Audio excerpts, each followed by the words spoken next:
मध्य प्रदेश में लाडली बहना योजना के तहत हर लाभार्थी बहन को हजारों रुपये मिल चुके हैं। महाराष्ट्र में लाडली बहना योजना की लाभार्थी हर बहन के खाते में भी हजारों रुपये ट्रांसफर हुए हैं। मैं दिल्ली की बहनों से कहूंगा कि आप अपने बैंक से पता कर लें कि आपका फोन नंबर आपके बैंक खाते से लिंक है या नहीं है। नहीं है तो लिंक करा लें, ताकि आपके फोन पर भाजपा सरकार बनने के बाद मैसेज आएगा कि आपका पैसा जमा हो चुका है।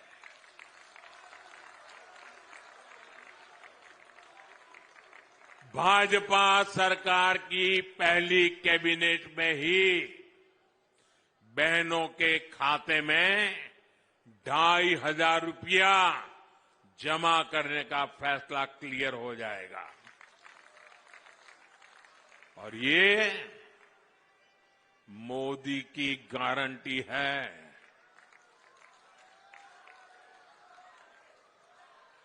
जो बहनें अन्य घरों में घरेलू कामकाज करती हैं, उनको एक्स्ट्रा मदद भी मिलेगी। उनको 10 लाख तक का बीमा और बच्चों को पढ़ाई के लिए स्कॉलरशिप भाजपा सरकार देने वाली है। दिल्ली भाजपा ने कहा है कि दिल्ली की बहनों को सस्ता सिलेंडर भी मिलेगा। यानी डबल इंजन की सरकार में दिल्ली की महिलाओं का डबल फायदा होने वाला है। साथियों, दिल्ली में आपदा ने नौजवानों, सरकारी कर्मचारियों और दुकानदारों का बहुत नुकसान किया। आप याद कीजिए, रोजगार को लेकर, नौकरियों को लेकर इन्होंने कितने सारे वादे किए थे। लेकिन आज दिल्ली में बेरोजगारी चरम पर है। आपदा ने दिल्ली में मिडिल क्लास की कमर तोड़ दी है। दिल्ली सरकार के कर्मचारी, एमसीडी के कर्मचारी परेशान हैं। उनको समय पर सैलरी नहीं मिल पाती। गेस्ट टीचर हो, होमगार्ड के साथी हो, हर कोई परेशान है। हाल ये है कि दिल्ली के कितने ही नौजवानों को नौकरी के लिए नोएडा, गाजियाबाद, गुड़गांव, सोनीपत, पानीपत जाना पड़ता है। युवा साथियों, हरियाणा में देखिए,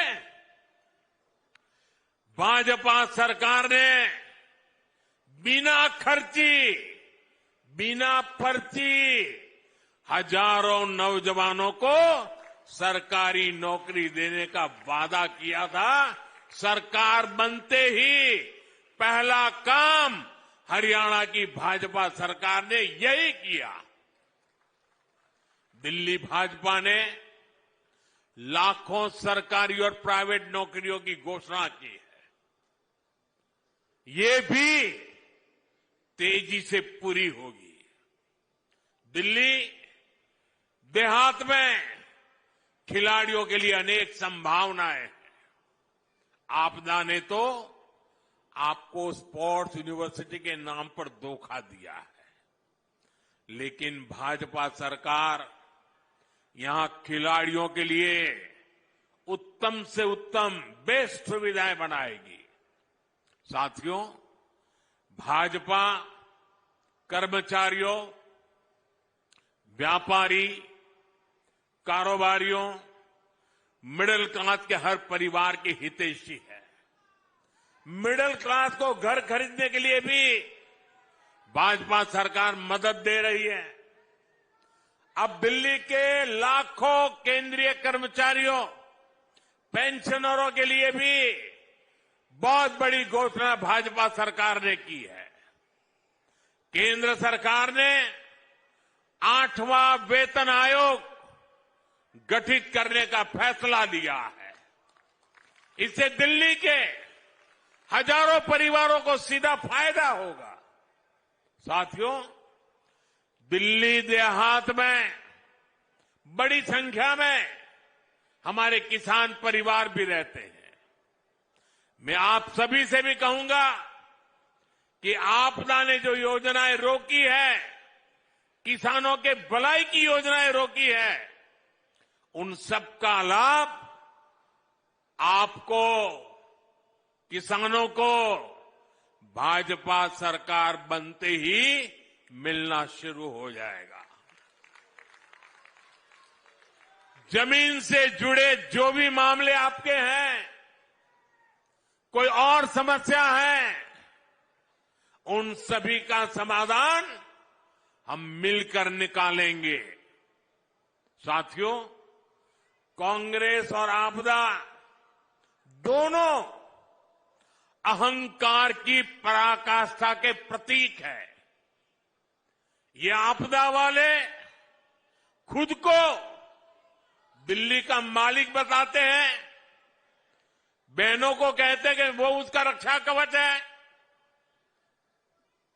मोदी कहता है बहनें मेरे रक्षा कवच है। ये फर्क है। और जैसे खुद को दिल्ली का मालिक कहते हैं, एक कांग्रेस वाले खुद को देश का मालिक समझते हैं। कांग्रेस के शाही परिवार का अहंकार आज देश ने फिर देखा है। आज हमारे सम्मानीय राष्ट्रपति द्रौपदी मुर्मू जी ने संसद को संबोधित किया।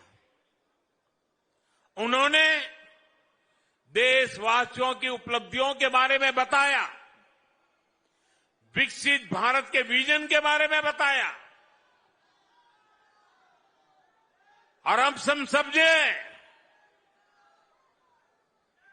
द्रौपदी मुर्मू जी उड़ीसा के जंगलों में आदिवासी परिवार से निकल करके यहां पहुंची है। उनकी मातृभाषा हिंदी नहीं है, वो उड़िया भाषा में पली बड़ी है। मातृभाषा न होने के बावजूद भी उन्होंने बेहतरीन तरीके से आज संसद को प्रेरित किया, भाषण दिया। लेकिन कांग्रेस का शाही परिवार उनके अपमान पर उतर आया है। शाही परिवार के एक सदस्य ने कहा कि आदिवासी बेटी ने बोरिंग भाषण दिया। दूसरी सदस्य तो इससे भी एक कदम आगे बढ़ गई। उन्होंने राष्ट्रपति जी को पुअर थिंग कहा, गरीब कहा और चीज कहा, थकी हुई कहा। एक आदिवासी बेटी का बोलना इनको बोरिंग लगता है। ये देश के 10 करोड़ आदिवासी भाई बहनों का अपमान है। ये देश के हर गरीब का अपमान है। जो जमीन से ऊपर उठकर आते हैं, उनको कांग्रेस का शाही परिवार बिल्कुल पसंद नहीं करता। गरीब, दलित, आदिवासी, ओबीसी समाज से जो भी लोग आगे बढ़ते हैं, उनको ये कदम कदम पर अपमानित करते हैं। आर्थिक प्रगति, किसानों की समृद्धि, मेट्रो, रोड, एयरपोर्ट, स्टार्टअप, खिलाड़ियों की प्रशंसा, ये आज उनके भाषण में वर्णन हो रहा था। उनको ये भी बोरिंग लगता है। लोगों को गाली देना, विदेशों में भारत को बदनाम करना, और अर्बन नक्सलियों की बातें ये उनको ज्यादा अच्छी लगती है। साथियों, दिल्ली को बहुत सावधान रहना है। हार के डर से ये दोनों अहंकारी पर्दे के पीछे मिल चुके हैं और इसलिए मैं दिल्ली वासियों से कहना चाहता हूं,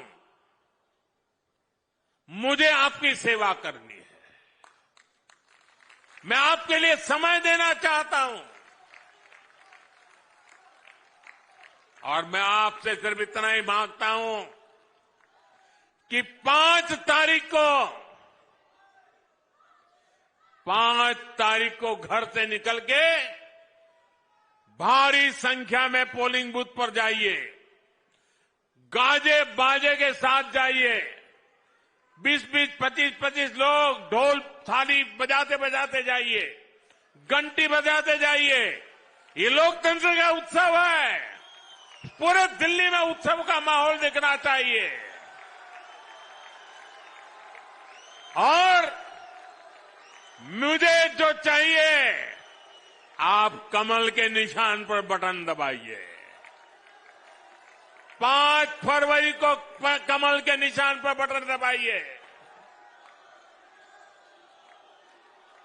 साथियों, 5 फरवरी आपका भविष्य तय करने का दिन है। 5 फरवरी आपदा वालों का हिसाब करने का भी दिन है। साथियों, दिल्ली को दुनिया का सबसे शानदार शहर बनाने के लिए आपको वोट जरूर डालना है। अगर ठंड की स्थिति हो तो भी पहले मतदान होना चाहिए। पहले मतदान, फिर जलपान। जब तक मतदान नहीं करेंगे, जलपान नहीं करेंगे, इस मिजाज से काम करना चाहिए। दिल्ली में बदलाव लाना है तो वोटिंग के सारे रिकॉर्ड टूटने चाहिए। कमल निशान पर ज्यादा से ज्यादा वोट पड़ने चाहिए।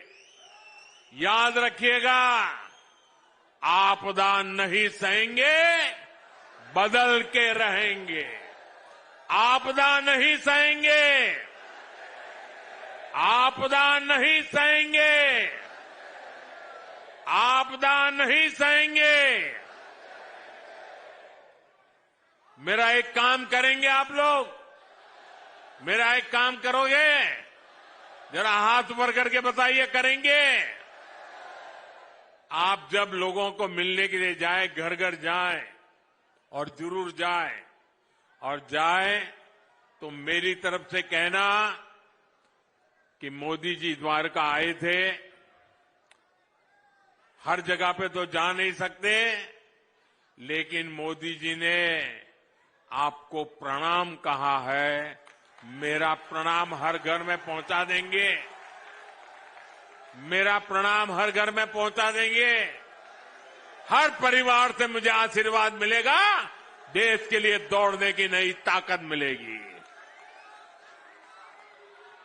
इतनी बड़ी तादाद में, इतने उत्साह और उमंग से भरे, इतने जोश से भरे आप सबका मैं हृदय से आभार व्यक्त करता हूं। मेरे साथ दोनों मुट्ठी बंद करके बोलिए, भारत माता की, भारत माता की, भारत माता की। बहुत बहुत धन्यवाद।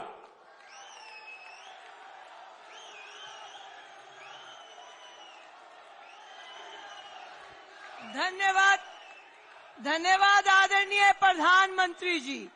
आपने यमुना के विषय में जो हमें सपने दिखाए हैं, साबरमती फ्रंट को देखकर हम सोच सकते हैं कि हम वहां घूमने जाएंगे। आपने हमारे झुग्गी बस्ती के साथियों को जो कहा है, तो हम उम्मीद करते हैं हमें बहुत जल्द पक्का घर मिलेगा। हमारे दिल